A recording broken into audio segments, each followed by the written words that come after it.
Just when you think we're done talking about the Knicks, they drag you back in. Tibbs is out. What's next? It's all right now on a fresh edition of Gordon Damer on Sports.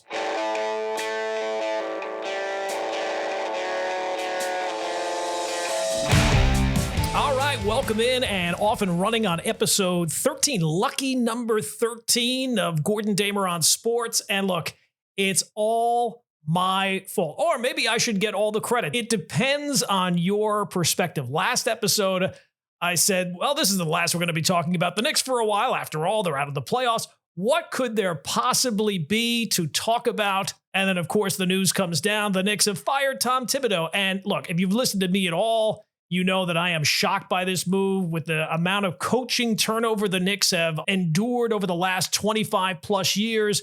The Knicks moving on from a guy who turned around the organization, an organization that won 21 games before he arrived to 41 the next year in the playoffs 4 out of 5 years. So look, there's plenty to break down. We're going to talk with Anthony Donahue, who's the biggest Knicks fan I know, not a guy who just jumped on the bandwagon, and he's been along for the ride with his Knicks fandom and has got the scars of his Knicks fandom. But before we get too deep into this episode, please hit that subscribe button, like the episode, comment, hit a few buttons, people. It really does help out. All right, so let's get to the heart of things. This Tibbs move, I think my first reaction outside of shock is it led me to the one response you don't want to have when you're involved in sports talk radio or sports opinion.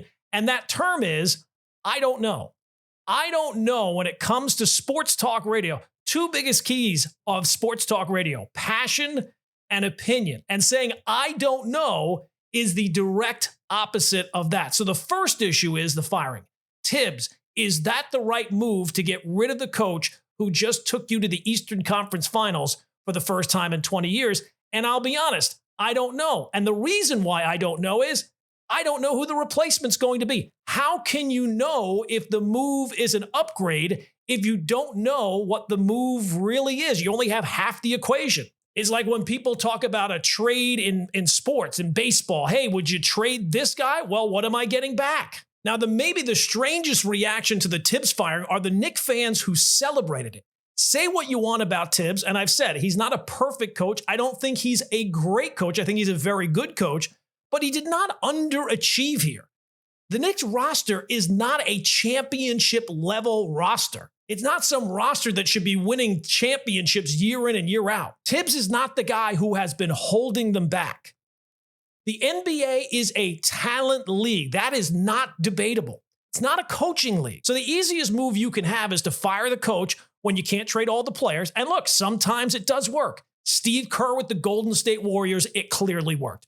Or Phil Jackson with the Chicago Bulls back when. But what do those situations have in common? Talent to win. I don't view the Knicks on that level of a championship contender. So you can fire the coach and bring in someone else. These type of moves, especially in the NBA, happen all the time. It's why when you win Coach of the Year, you probably should be polishing up your resume. But what generally happens is that changing the coach really doesn't change all that much because firing the coach doesn't change the roster. And the roster is the real problem you need to solve. Is there a coach out there who can hide the defensive deficiencies of Brunson and Towns when they're on the court together? I doubt it, but we're going to find out. But again, that comes down to the roster. And this cuts both ways. So people who are now predicting the Knicks are going to be this clown show again are going to probably be wrong because the roster is still stronger than it's been at any time in the last 20 years. But I want to see who the coach ends up being before saying one way or another. When the reports were that it was Ime Udoka who's going to leave Houston,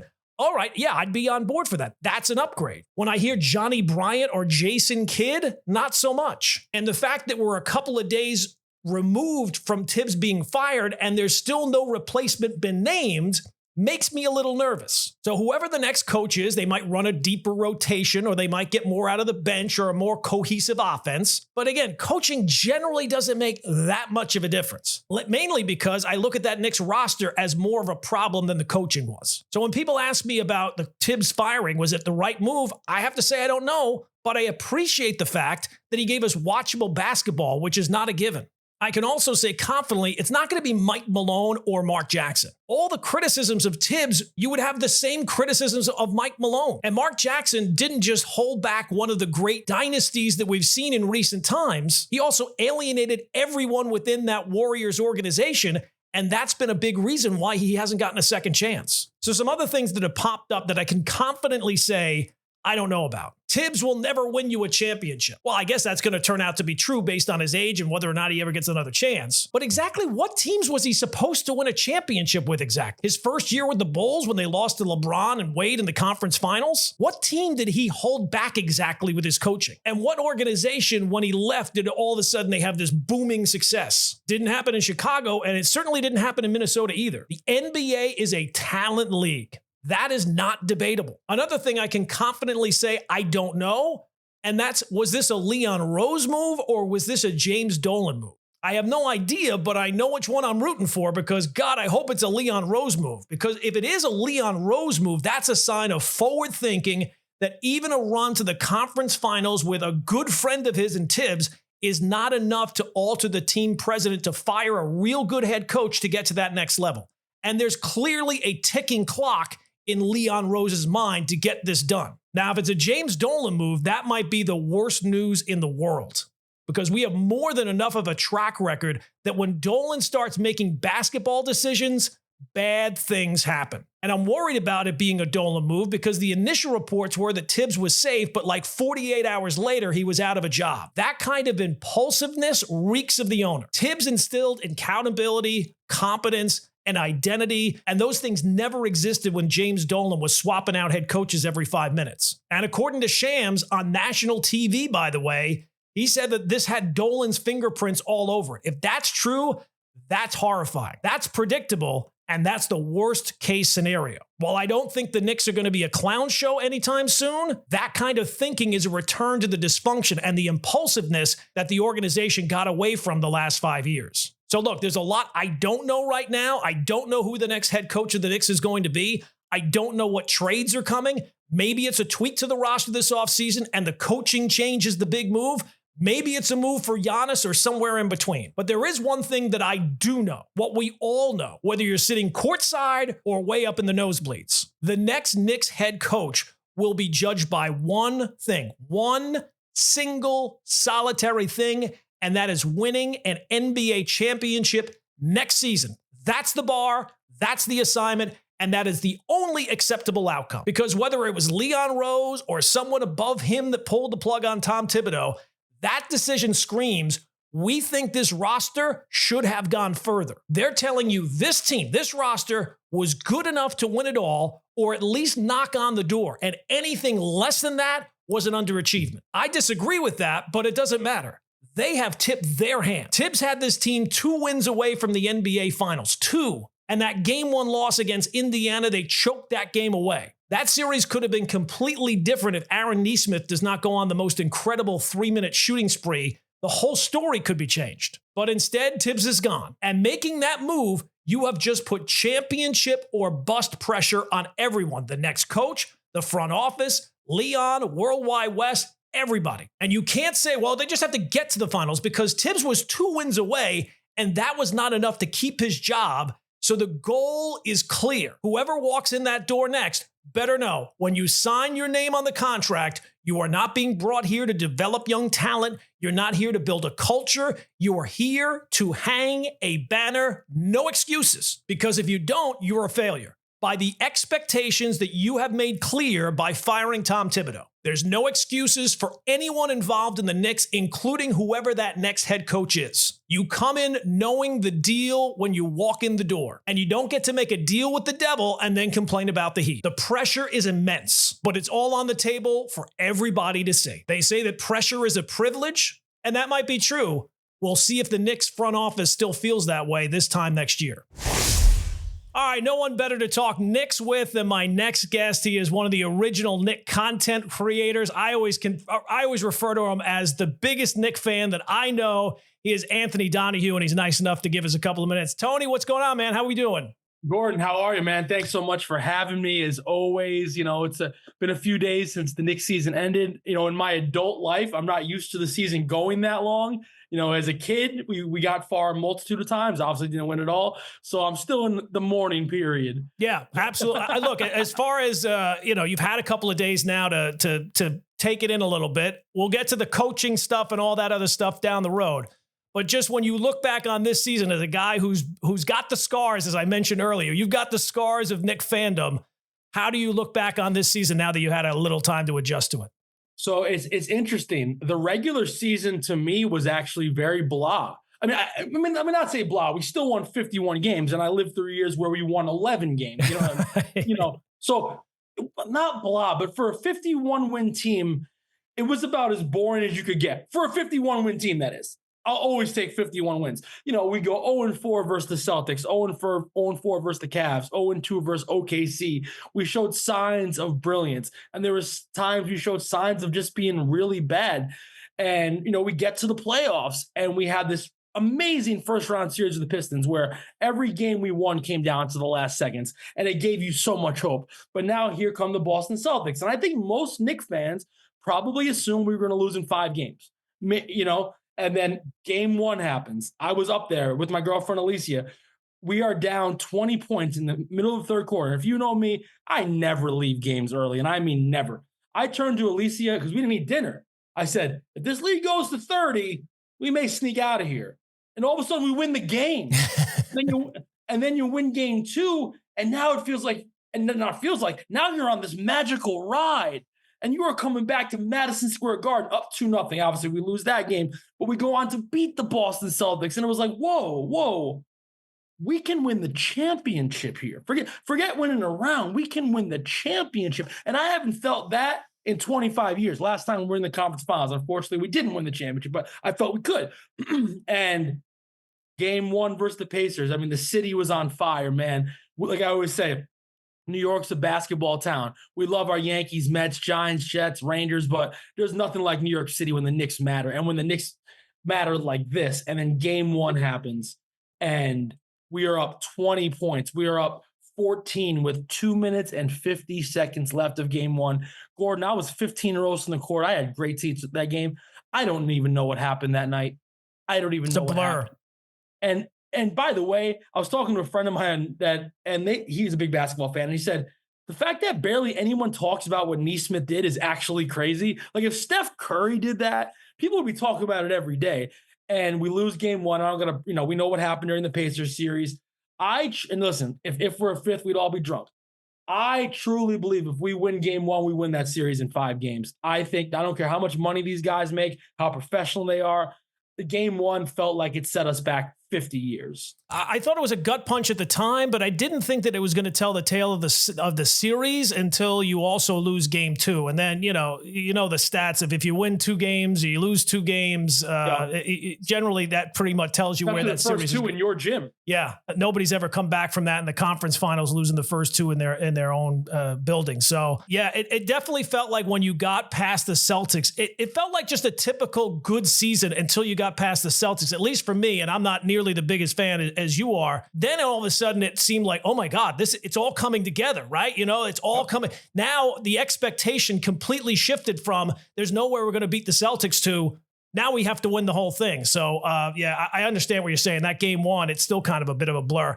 And that Aaron Nesmith performance, I've referred to it multiple times as the greatest 3-minute shooting spree in the history of the NBA. I've never seen anything like it. I don't think we'll ever see anything like that the rest of our lives. I was 11 years old in front of my TV, game 1, 1995, Eastern Conference semifinals. That, as a fan, this was way worse. The only thing is, we don't like Nesmith is not some enemy. Reggie was already an enemy. It was way worse than that because that season we thought we could win the championship in 95 too. Maybe we would have lost to Orlando in the conference finals with Shaq and Nick Anderson in them. But this, like you said, there's this clear path to the finals. And people were leaving, not a lot, but some fans were leaving the Garden. They want to catch the LIRR, New Jersey Transit, beat the traffic. Oh, I'm going to get out of here with 3 minutes left. And also, the Knicks were such a good team in the playoffs down the stretch in games. So, and even myself, I wasn't even getting nervous that game until when the lead got to 3. That's when I'm like, okay, this is wild. What just happened? And I just feel, and again, we lose game 2, and it was just so tough to recover. And like you said, we didn't, but it was a magical ride. But, I think now it's not going to be a magical ride anymore next year or the year after. It's not going to be a cute story as it once was, because now we're getting in 90s territory. Now we're on, 3 years in a row advancing, which is awesome, which is better than winning 17 games. But now it's 3 years in a row of advancing, no finals yet. So it may not be as cute a few years from now. Now, I always say you're the biggest Knicks fan I know. How do you explain Knicks fans to people who are not from New York? Because they don't get it. Well, the real ones, not the fake celebrity ones I just jumped on this spring. The real ones that, when we worked together at ESPN Radio, it's all, I remember being in the studio one day. It was August of 2006. And me and a few of the guys in the control room were literally talking about the first 5 games of the Knicks schedule in November. And Don LaGreca was like, "You guys are nuts." Like, it's summer out, Yankees, Red Sox, battling for the division. Football's about to start. And you guys are breaking down the first 5 games of the Knicks season after they won 23 games the year before. Yeah, it's a different breed, and they are the team that unites the city, right? Like, if the Yankees are good, there's a lot of Met fans who hate the Yankees. Same thing, Jets and Giants. If your team's not doing it, you want the other team to do poorly. But with the Knicks, it's the one team that kind of unites the city for sure. Oh, definitely. And of course, listen, the celebrity row, it's always been a thing. It's pretty cool. Sometimes it becomes a little much, but it's pretty cool. Back in the 90s, you'd have, what it was, Jerry Seinfeld and all them in the front row. Like you said, it unites the city so much, and it was so much fun. And listen, you got to crawl before you can walk and walk before you can run. I do believe it's a process. You could give so many examples. Look at the OKC Thunder. They had a bunch of runs before they got here. The Boston Celtics, they got, not counting 2008, but, they got to the conference finals in 2017, 2018, got to the finals in 2022, losing the ECF again in 23, win it last year. So, that doesn't always happen in year 1 or 2. So I believe in the Knicks organization. I believe in the folks running the organization. They've really done, Leon Rose has done a great job since he's been here. So I believe, I don't know what's happening next, nor do I think there's anybody, and we'll all be surprised, but I definitely believe where this franchise is going. So why I'm sad it's over, Gordon, I'm so excited for where we're going. Like I said, when we were working together, we've known each other for 20, 21 years now. You're working, you're planning for the draft, and the Knicks don't even have a pick, or things like that. You know what I mean? So we've been through it, man. Oh, we don't have a pick this year because we gave 2 first-round picks for Eddie Curry, or we have a first-round pick, and instead of taking Rajon Rondo, we take Ronaldo Balkman. It's like the list goes on. So we've been through a lot, and so our joy is also our pain. So when you see all those celebrations outside, and at times maybe it was a little crazy, that was our pain. That was our pain too. I did think you brought up a good point on Twitter when the news comes down about Tibbs, and there are Knicks fans celebrating the fact that Tibbs is gone. And to me, that's such a strange reaction. Like, even if you didn't think he was the best coach or the perfect coach, or the Pacers series was a winnable series if not for Tibbs, this guy came here and had a major hand in turning around the organization. I mean, they won 21 games the year before he got here. They won 41 games the first year he got here. So what was your thoughts when you first heard that the Knicks were moving on from Tibbs? My first thoughts were, I wasn't 100% surprised, because I just felt like maybe they just felt like they needed a new voice. I was hoping Tibbs would stay. I'm a big Tom Thibodeau fan. When I wanted Donnie Walsh to hire Tom Thibodeau in 2008, maybe it's because of my nostalgia with the 90s Knicks. So I've always had an obsession with Tom Thibodeau, even Mike Malone, Jeff Van Gundy, because those were the coaches when I was a kid. But I always wanted, and there was Knicks fans that hated Tibbs the day we got him. Gordon, we could have won the championship, and there would have been Knicks fans complaining about Tom Thibodeau. But also, that's just sports fans in general. One thing I've learned over the years, and listen, have the Knicks had some not great coaches? Sure. Blaming the coach sometimes it's overdone at times. I think I've realized, being, just a fan and being close to the situations. But I wasn't too shocked, but I really thought he was going to. That's it. I did think he was going to be coming back next year. And like I said, maybe they just thought they needed a new voice. Sometimes organizations give coaches a little bit longer of a run. Mike Malone, I love Mike Malone, by the way. He got Denver his championship, I believe, in his 8th year coaching the Nuggets. So, I would have been totally excited if they brought Tibbs back. They're not. It stinks. But I have no doubt whoever Leon Rose hires, it will be great. And whoever he hires, is coming into the New York Knicks with a team with a chance to win the championship. Not usually the guy coming in to coach the Knicks the last 20 years is always supposed to help get us out of the lottery and bring us into games that matter after Christmas. Forget playoffs. Can we be 500 after January 1st?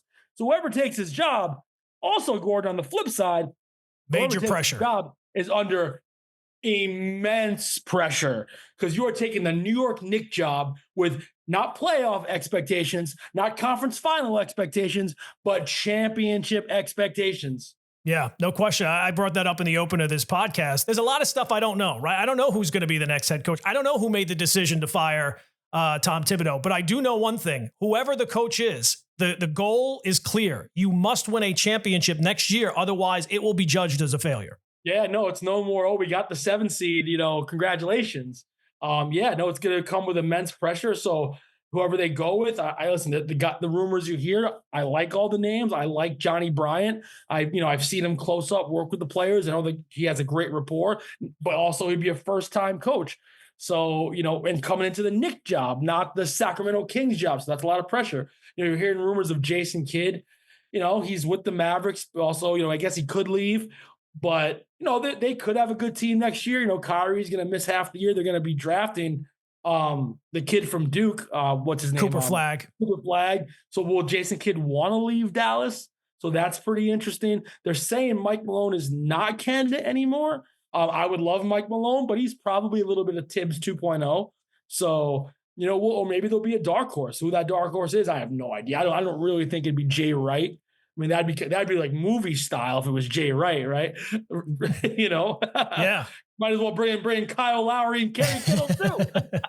Is there one guy out there that you see the name and you're like, that if I had my choice, that would be the one guy? Or do you just trust in Leon at this point? I trust in Leon. Obviously, I'm a fan too. So I like the idea of Mike Malone, and I don't approve of this lifestyle, but my wonderful, incredible girlfriend is a fan of the Knicks and the Nuggets. I usually don't approve of that life. Right. I have no beef with the Nuggets, but she loves the Knicks too. She is rooting for Mike Malone very hard. She loves Mike Malone. She's a big Mike Malone fan. So what kind of offseason do you think this is? Do you think that the coach change is going to be the big change and that the roster will probably be the same? Or do you see Leon? I mean, it seems like at this point, nothing is off limits, because if the goal clearly is championship or bust, it's kind of like pushing all the chips into the center of the table. To me, unless you're getting Giannis Antetokounmpo or Nikola Jokic, I would just tinker with the bench a little bit. The starting lineup, I think, is great. I'd throw Josh Hart to the bench, start Mitchell Robinson, Karl-Anthony Towns at the 4, and, go with that. Now, if you have a chance to make a big move, okay, cool. But at some point, you need some stability too. You can't just keep changing the roster big time every summer. But if there's that's all Leon Rose's job. If there's a big move to make, there's a big move to make. But, obviously a lot of people on Twitter are talking about Giannis. But again, would the Bucks just basically give Giannis still has a couple years left on his deal? So are the Bucks just going to gift wrap Giannis Antetokounmpo to the Knicks? For OG Anunoby and Josh Hart, that seems a little far fetched. But hey, I guess you never know. And I guess whenever a star leaves a team, historically, you never get equal value back anyway. So, I don't know. Obviously, you heard rumblings of Giannis a few years ago before he signed the new contract. But to get Giannis, it'd have to be a trade. To get Jason Kidd as the coach, it'd have to be some sort of trade or compensation. So a lot of rumors going around. For the most part, this Knicks front office has been pretty tight-lipped. So every time there's been a trade, you didn't see it coming. Nobody even reported the Dante Julius Karl-Anthony Towns trade. There was rumors of OG Anunoby, but nobody reported about that trade. One day you're in the middle of the day before New Year's 2023, and that trade happens. So that's kind of how Leon's operating, and that's pretty good, especially in this town. So now that the Knicks are done, do you watch the NBA Finals? Do you turn it on? What is the rest of the summer going to hold for Anthony Donahue here? I love basketball. I don't know how much I'll watch tonight, but I'll watch the finals. I do. I love the game. I'm rooting for Isaiah Hartenstein for sure. I do not want to see the Pacers win, even if the Knicks lost in the first round. But I'll be watching. I'll probably even watch tonight. At the end, like I said, I love basketball. I love the game. I actually think it's a really cool finals matchup. Anybody that says it's boring is weird. And why? And by the way, let me ask you a question on your show. All right. Why is it when the NBA Finals is OKC versus Indiana, it's trash. But if the NFL Super Bowl is like Pittsburgh versus Green Bay, it's historic. Yeah, well, those are for historic franchises. The one thing that I'll agree with you on, I don't understand why, if you enjoy a sport, you care if it gets good ratings. Why do I care about the ratings? I'm not the commissioner of the sport. Why do I care if nobody watches? That just tells me that all the frauds who are just kind of hopping on the bandwagon, they're out, and I can just enjoy the good show. Basketball series. Absolutely. And look, what OKC has been able to do, I think that Sam Presti might be like the most valuable guy who has not won a championship as of yet, because what he's been able to do in OKC, and it's certainly not the big city, but to have a championship level team, for it to fall apart, to be broken down, and then right back almost. I mean, they were like bad for like 2 or 3 years, and they're right back. And look, with the new CBA, it's going to be hard to keep the team together. But if you had to place a bet right now on who the next franchise is going to be a dynasty, OKC would be a pretty good bet. And another thing, just for the sake of conversation, if Indiana were to win, where does Rick Carlisle rank at the coaching trees now? I mean, Rick Carlisle is moving up. Two titles, and with 2 completely different organizations. 2 totally different styles of basketball. I mean, hate to say it, man, because he beat us just a few minutes ago. He's a hell of a coach, man. Yeah, no question. All right, Tony, thanks for a few minutes, man. I appreciate it, and we'll talk again soon, I'm sure. The Knicks always keep things interesting. That they do. That they do. I still haven't even grieved the loss because 36 hours later, I got to grieve my coach. All right, let's talk about something that went down over the weekend at the Grand Slam track event in Philadelphia. Chances are you didn't hear about this. It did not get enough attention, and it really should have, because what happened was not just inappropriate. It feels like, to me, a warning shot, one of many warning shots that we've gotten over the last weeks, months, and years. And it really feels like we need to start paying attention. Gabby Thomas is an Olympic medalist, one of the best sprinters in the world. So she's out there doing what she does. She's competing. She's signing autographs for kids, showing up for the fans, right?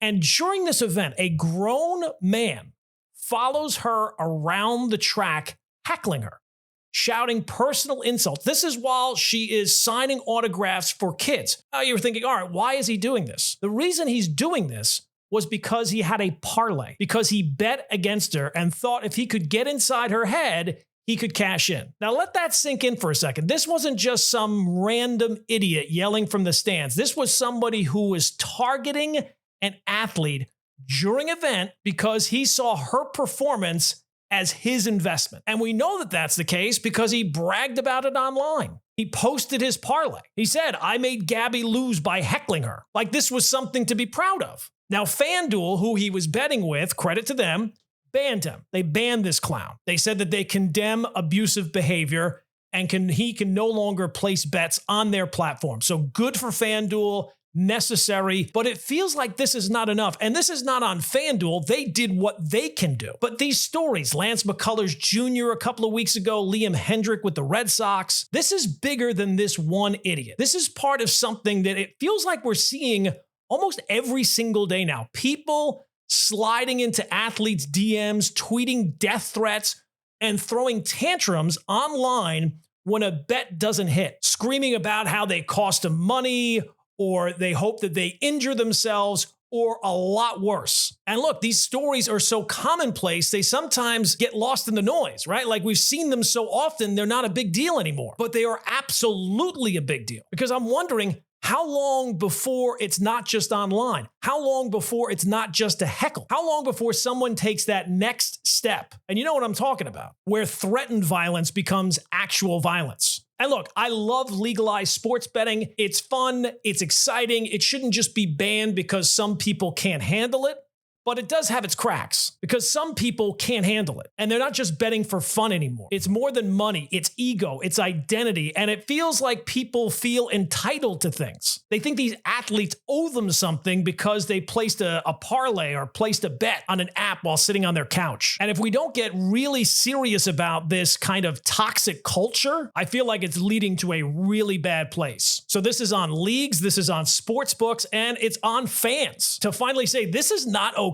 And it feels like one day we're going to be doing another segment on this with a much darker headline. This time it was just an idiot heckler with a bet who got banned by a sports book. The next time, though, it feels like it could have a much darker end. And it feels like just a matter of time. All right, that's going to do it for another episode. Please, if you have not already, subscribe, hit that like button, comment, hit a couple of buttons for me. I really do appreciate it. And we'll be back next week with another edition of Gordon Damer on Sports.